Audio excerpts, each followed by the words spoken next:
I am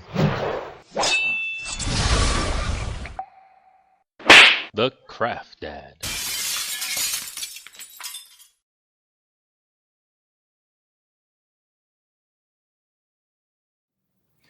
Hello everyone, I hope you guys are doing well. Craft Dad here. Today I just want to do a short video on some breastplate armor that I actually made for my son for Halloween. Um, Something very simple that I made for him that he was able to easily put on. I did this in one night. I did the saran wrap, and then I did the packing tape over it, made a template, cut it out, and got my basic shape for him. As you can see here, I've made it look like it's leather. It's been scratched up, scarred and stuff, but if I turn it around, you can actually see from the inside that really it is just foam mat. I've got Warblow reinforcing the points where I have the foam tie points because I don't want them to rip out. You could do it differently. I just went with something that was quick and easy. And I made these velcroed so that he can adjust the height and feel of it however you want. This one does take an additional person because they tie this in the back, so once he gets it on, he can't easily get it off without, he'd have to be flexible to be able to tie it himself. So this is what I wanted to show real quickly how to make, real quick, simple 10 minutes. And let's get started. Okay, what I have here is a scrap of foam. As you can see, this one's actually fairly thick, which is nice. This is a good type of foam to work with because as you cut through it and you melt through it, it's really condensed and close cell foam.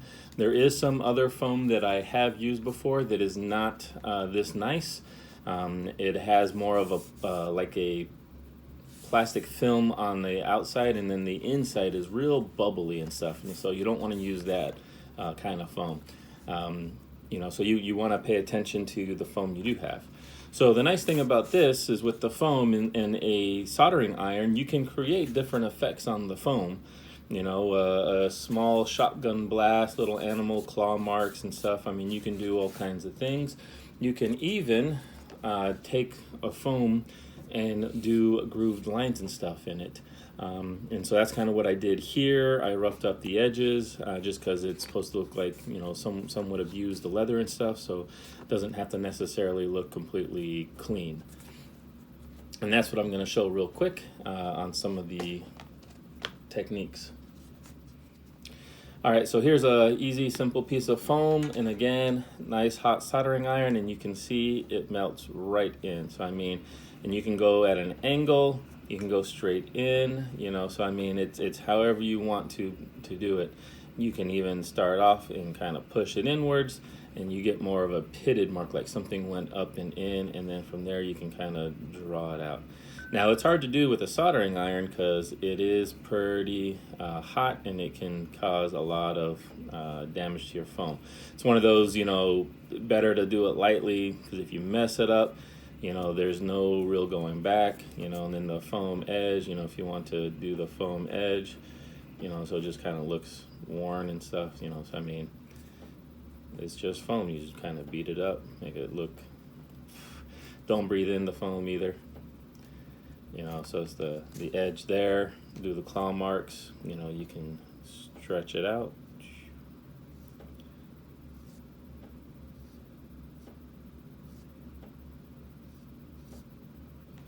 However you want and stuff. You can try to do designs, although that does become harder because you can't hold like a pencil up here because you will burn your fingers. And yes, when I first started using a soldering iron, I grabbed up there like an idiot.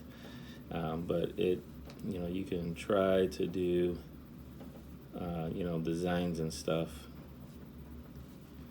but it gets hard, so it's not something you really want to try to do with the soldering iron unless it's something you really want, so it's harder to do it that way. That's why using an X-Acto knife and then hitting it with heat works even better, and I'll show you that next. Okay, so I have here, again, this is a thicker piece of foam, And I have my X-Acto knife. I do sharpen the blade from time to time. And so really, to get some designs going, you just need to scar. And as you can see, I'm really not going that far in with the X-Acto knife. Now, you can go with a deeper one, so let's do a light cut. And I'm just eyeballing the edge there. Now let's do a deeper cut. So I'm kind of following along. This is a much deeper cut. And let's see, when I hit it with heat, how the light cut versus the deep cut is affected. Now, some of you guys may not have a heat gun, so I'm gonna try to do this with just a hair blower and the heat from that. So let's see how that goes. This is gonna be loud. Okay, so while I have the sound down as I quickly try to do the air dryer or the hair dryer for it, as you can see, it's not really working. So the whole theory that you can use a hair dryer or a blow dryer to open up or heat up the foam doesn't really work. I've got a good slices in there. I pinned it down, as you saw, just to try to keep it still so I can get the hair dryer closer. I've got it on high heat, full blast, and the foam isn't heating up at all. Even if it was heating up a little, you'd see the foam start to split apart. But as you can see, I checked my hand, make sure the air dryer is working right. But it is, but the foam's not doing anything. So if you think you're going to use this method to shape and redo your foam and stuff, think again, because it really is not going to work. It's meant for hair, so it's not So obviously, since it's meant for hair, it's not going to work. So don't try that at home. And people have said that before. Go ahead. Okay, so since I have my alternate crafting place up north, I need a different way to heat up the foam because I don't have my heat gun and I don't want to go out and buy another one. So I'm using the lighter method. You could also use the heat from a stovetop, but you got to be careful. So you can see here I'm just gently letting the heat from the flame rise up and open up the cuts that I did within the foam. The danger with this is if you're not careful enough, you will burn your foam. And you can see the deeper cut and the lighter cut because it went with a deep and a lighter. And you can see here the edge isn't connected. So go in there and scar that. Maybe scar that just a little bit that way.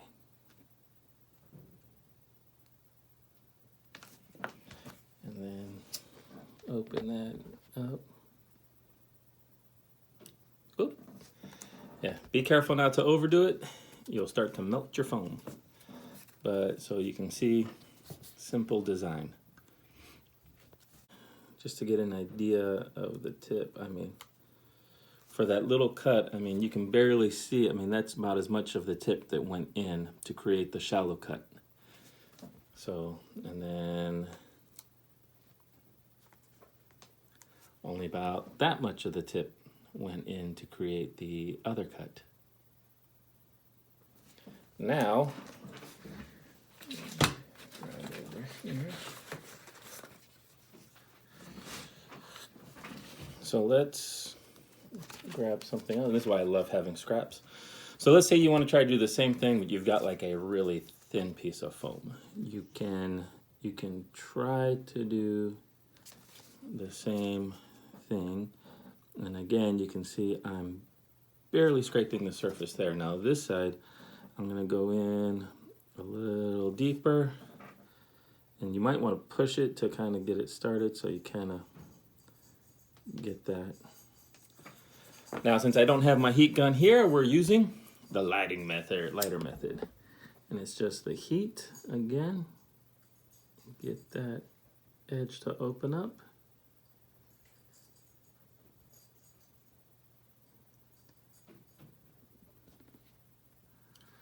And then we'll do the other side.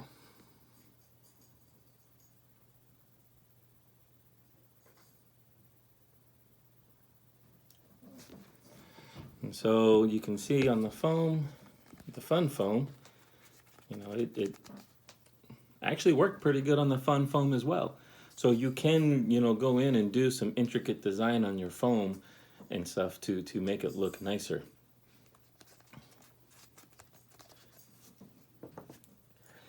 You know, and so let's say you want to have a circle. I mean, you can get copper tubing that you have, and so in this case, I'm gonna have to warm this up because honestly, I don't have my heat gun.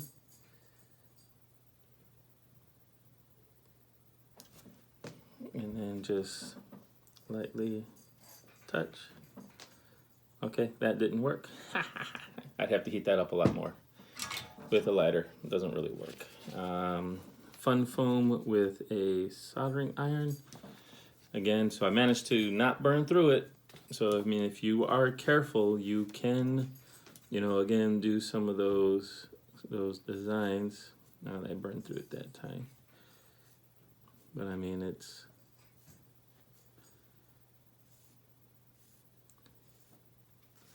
so I mean, it's, you can do designs and stuff on the fun foam too.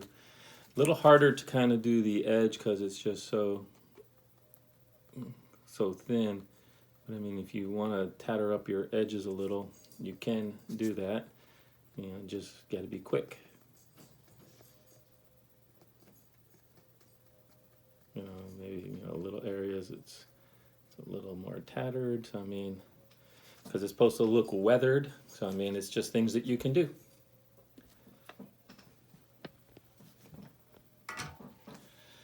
Now, some of you may be wondering, well, how intricate can you really get? So let's get a piece and let's see how intricate can we actually get.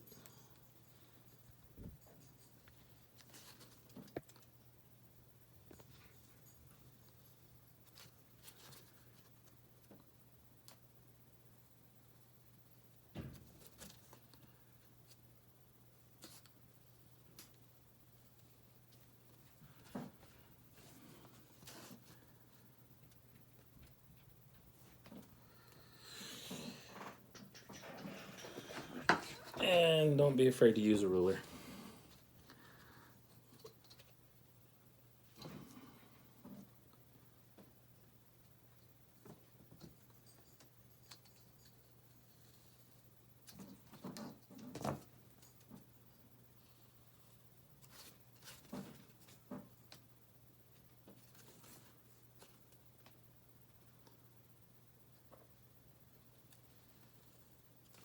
Yep, I messed that up, but that's okay.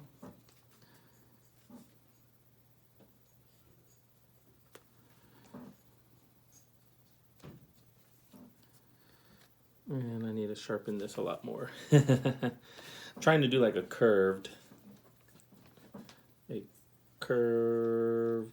cut.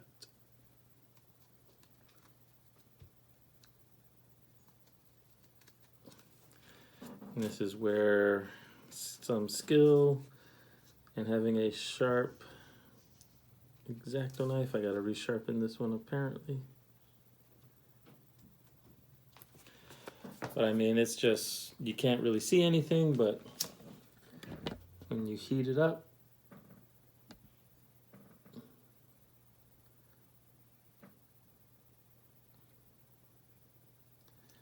so you can start to open it up. And this side over here didn't open up. Or, whoops, too close to the lighter. So be careful with the lighter. You can burn your project, unless that's what you're looking for. But I mean, it's foam and you can actually paint that over and it won't look like it's burnt at all. So that's the foam. So the weathering and the painting. Okay, you can stop. Okay, so we're gonna speed the video up here in a bit. But this is just me trying to do different types of paint on the foam. This is just regular acrylic paint that I was painting on. Sometimes it goes on nicely, sometimes it doesn't. As you can see here, the white paint on the gray background doesn't do so well. What I've done in the past is actually just used a spray-on primer after heating up the foam and kind of in sealing the foam cells. That worked a lot better. It was a much more even coat. You can sand it a little bit, but you have to be careful because you could end up sanding it off from the foam. But this is not primer. This is just white acrylic. I want to just quickly show, if you paint it on, let it quickly dry, and then you try to do another color on top, you know, how much of a difference does it make actually doing some type of a white base or something. Okay, so I was going to play music, but unfortunately, every time I try to add music to just this portion of the video, the editor I'm using ends up adding the video or the music to the entire video. And you can hear the dog color of my little rat coming down. It's being so noisy and stuff. But so I do have it sped up. It does take a little bit. So you can either zoom ahead or you can just keep watching and stuff. And so all I'm doing here is just trying to add a thicker white base to the paint, and then eventually I'll be adding other colors.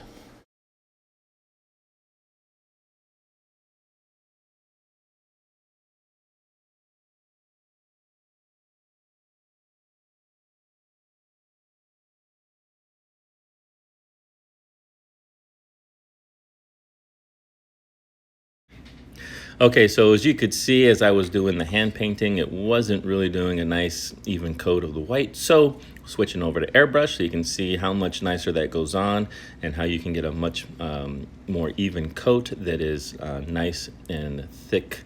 Well, not really thick, but just the brightness of the white is a lot better and gives you a better base to work with for your projects that you're using.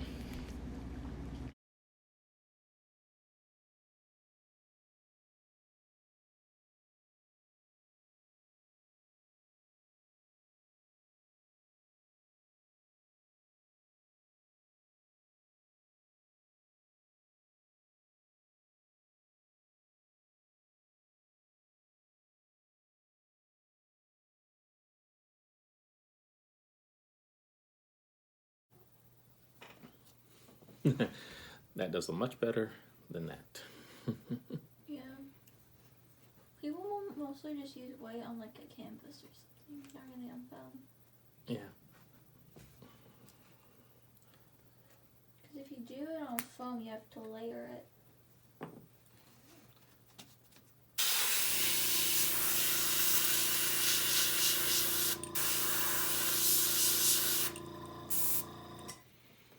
Okay.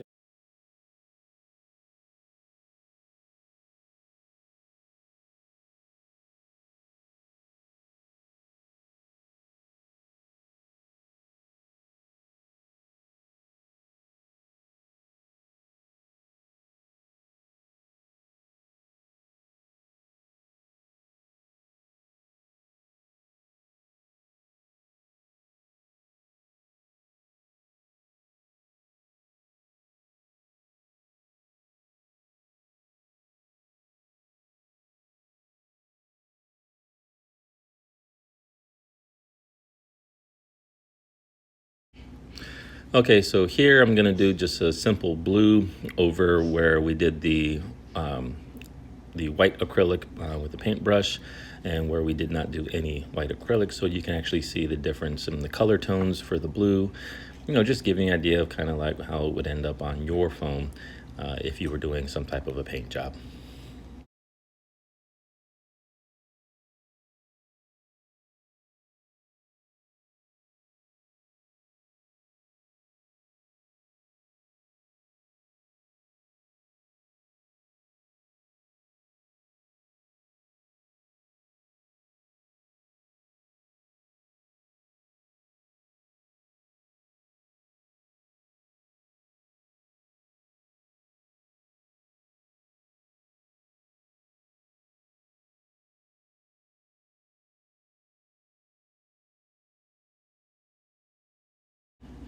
And over here, we're gonna do the same on the one that we did with the airbrush of white.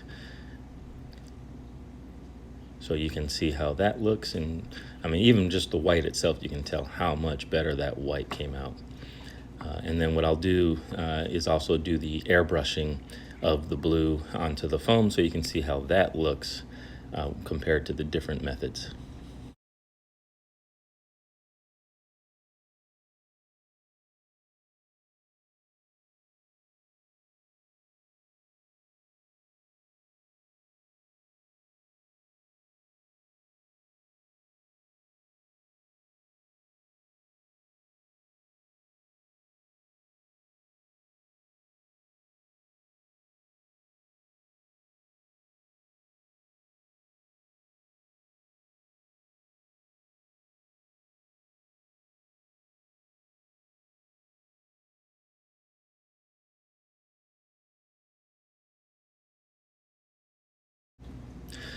Okay, so now I'm gonna do the blue. I don't have the exact same color of blue, but you can see how the coverage and how it looks doing the airbrush over something that's got a base white, whether you do it the hand painting with the acrylic to get it into some of those finer detailed areas, or if you try to do it with an airbrush.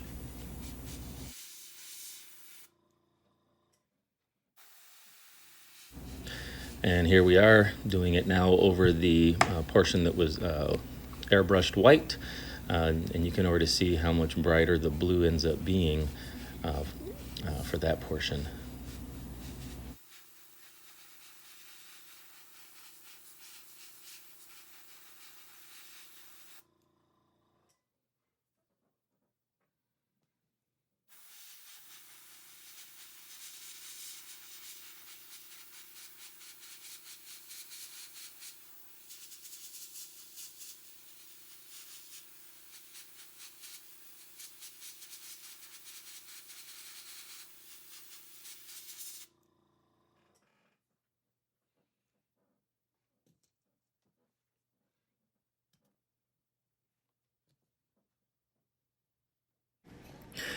All right, so here we have the finished, well, not really the finished products, but the finished examples. You can see on the left where I just did the hand painting, you can barely notice a difference, although it is a little brighter for the blue. For the hand painting one, you can definitely tell a difference compared to the right side, which is the airbrush. So my recommendation, and if you're gonna work on projects and you want it to look nice, get yourself an airbrush. Some of them are not very expensive at all and can work just fine doing the project. Have a great day.